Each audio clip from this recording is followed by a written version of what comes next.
Hello, guys, to my strengths and weaknesses of the one seeds.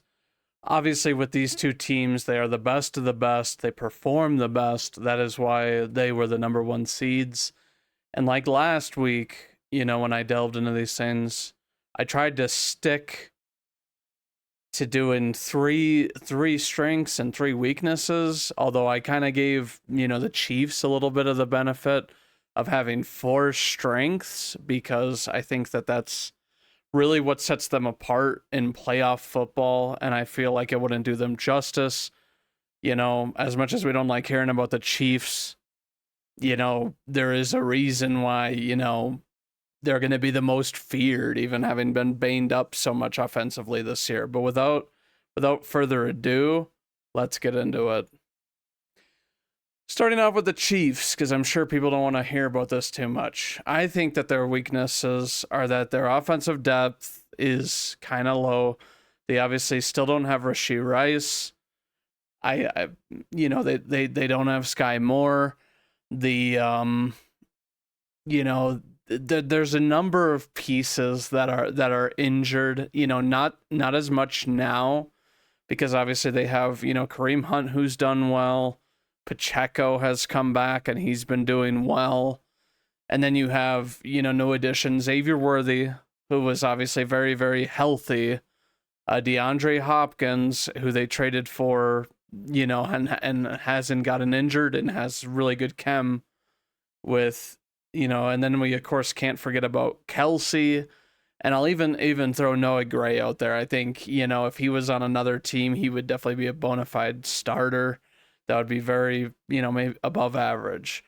But, offensive depth, it's one of those things that, it's the Chiefs, so maybe it isn't as bad, but I don't think that they can be as creative as they would want to if they were, given the chance, if they had they have a lot of guys healthy, but it's hard to form an identity when you keep on fluctuating in different weapons. I mean, Marquise Brown, obviously, where it took him like a couple games, I think, to get a catch or something, or maybe something like that to really get going. And it seemed, like him and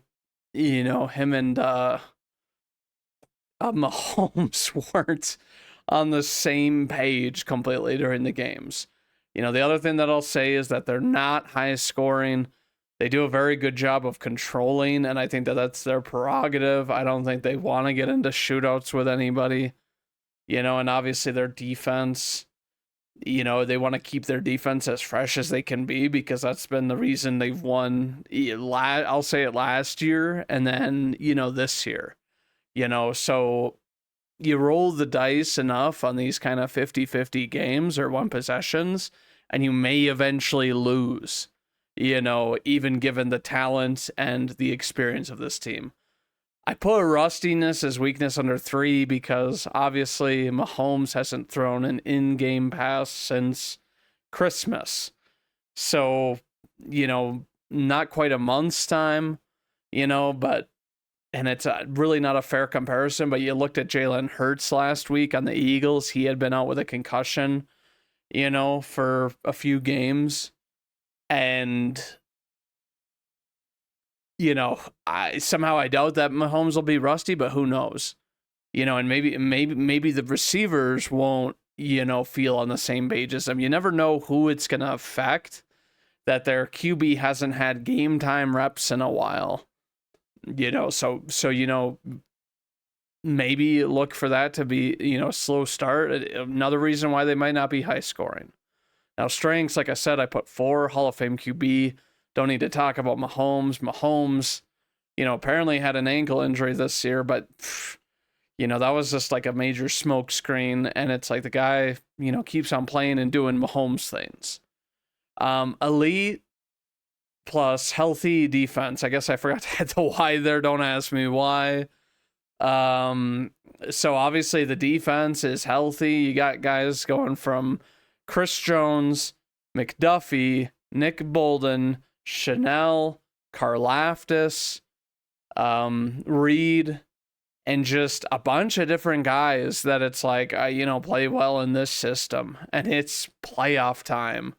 And obviously these guys got to rest, but I think that's a little bit more important for defense, to get rest, when they've been performing at such high level, especially not like they're the oldest defense in the league or anything like that, but you want guys like Chris Jones, because you don't ever know when, they're going to really start to falter in their age, and Chris Jones obviously kind of an anomaly, but you want these guys to be able to play fresh and be able to play the dominant football that they've been doing. Elite clock control.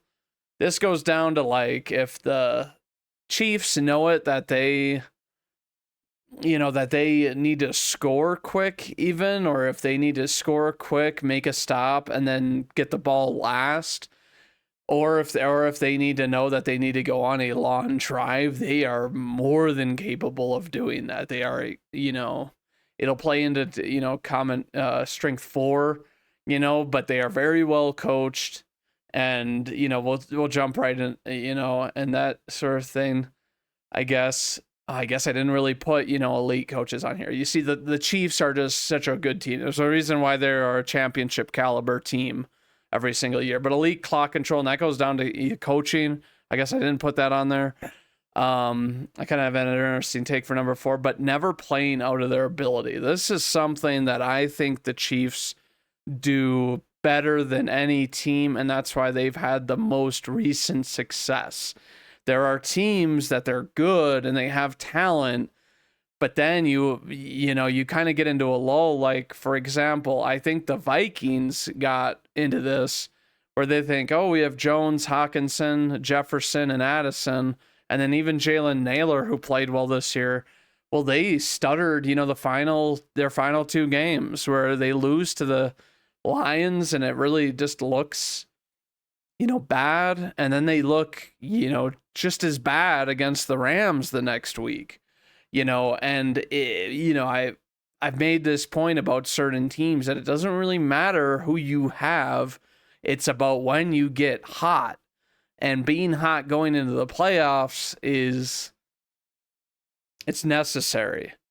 But the Chiefs, they do the best. And the thing about it is that, Mahomes, with all his talent, with all his, ability, I think that he understands this just as well. He's almost like a coach playing the game, where he knows that if he gets it to someone on, a certain route, that he knows how much they might be able to get after the catch based on proximity to defenders, based on their ability and all of that.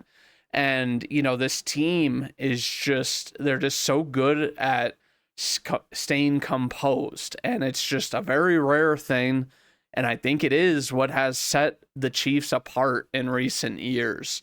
Obviously you can say that, oh, they get the referee calls, maybe that should be a strength as well, but they understand that, and they understand, I guess, positioning and, just everything at just such a high level.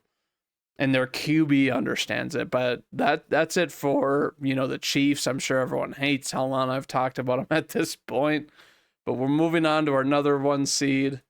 And we are going to the Detroit Lions.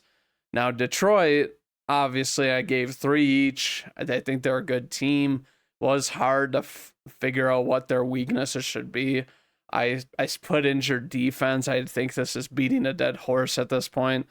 Now, what I'll say is in their last game against the Vikings, they dominated on defense, except for the fact that I think that Darnold got a lot of tunnel vision and he held onto the ball too long, which also became so apparent against the Rams.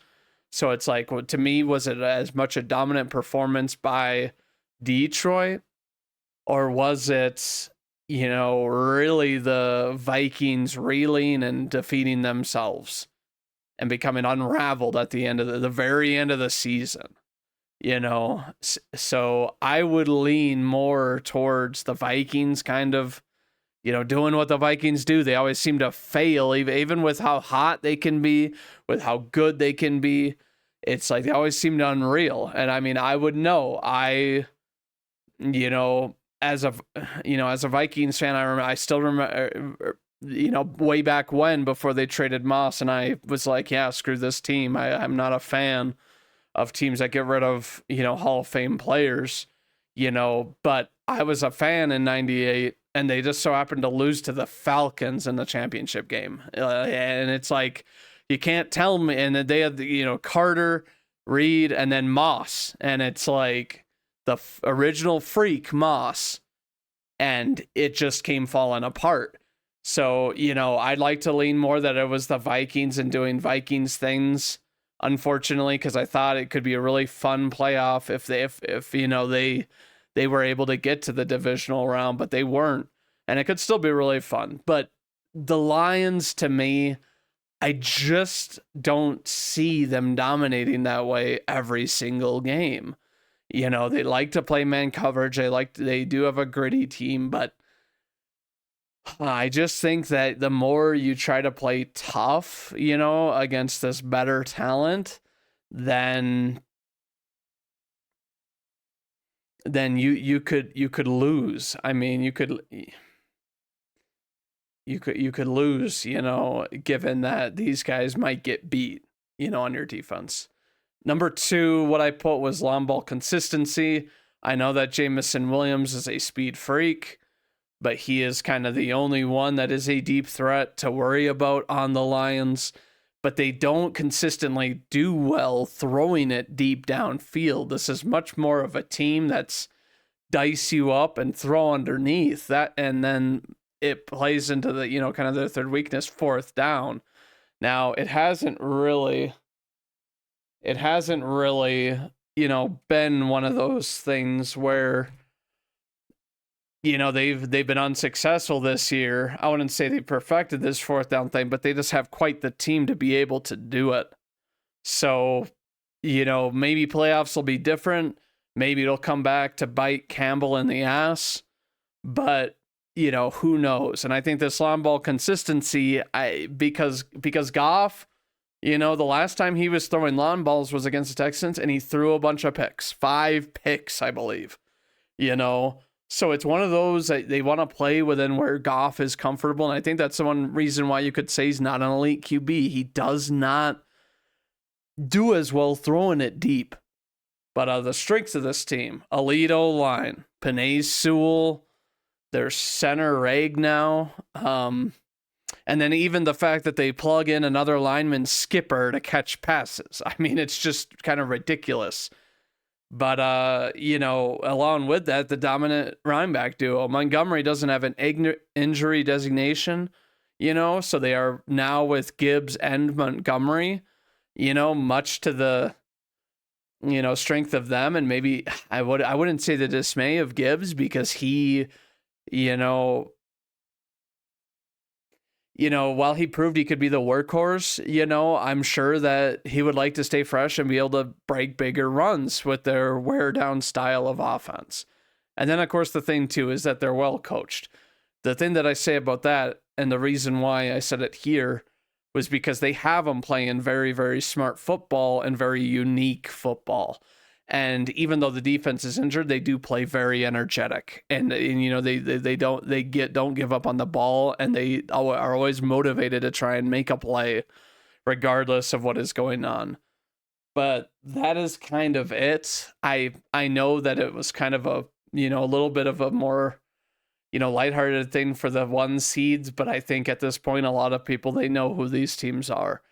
So I want to thank you guys all for watching this, and as always, go Pack Go.